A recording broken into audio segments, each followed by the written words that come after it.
An overview of LSI. I also wanted to talk briefly, as you're writing content for your website, about the concept of LSI.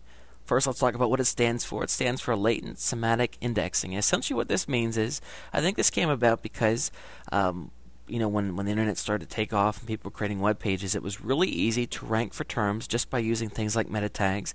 If I wanted to rank well for the phrase dog training tips, all I would need to do is create a page and type dog training tips on there about 50 times, and I would rank really high for it.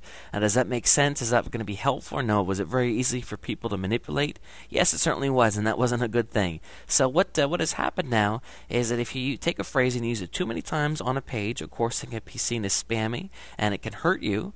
However, a way to make your page more relevant is to pay attention to LSI, which means basically the search engines look and if you have a page that's about dog training tips, the search engines are going to know words that are related to dog training, which means that they're going to look for words like dog obedience and dog collar and barking. And they're going to know that all these other words are, if you know a lot about dog training, you're going to be using these other types of words.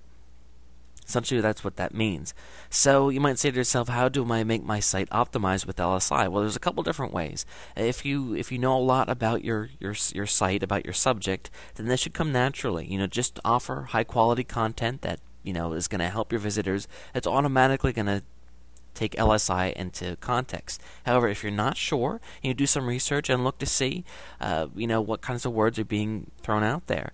So again, let me give another example. If you had a site that was on dog food, an example would, a poor example would be to use dog food again and again and again and again.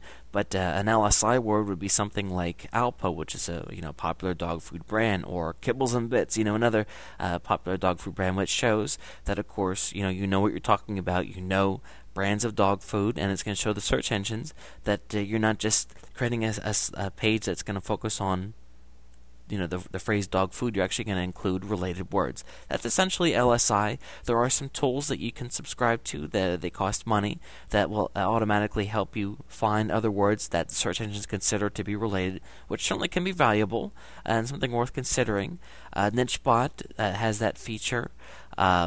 A more hefty tool called ThemeZoom also has that feature that you can check out too, but that's pretty pricey. So just to throw that out there, but again, that's what LSI stands for. It's what it means if you see people talking about it.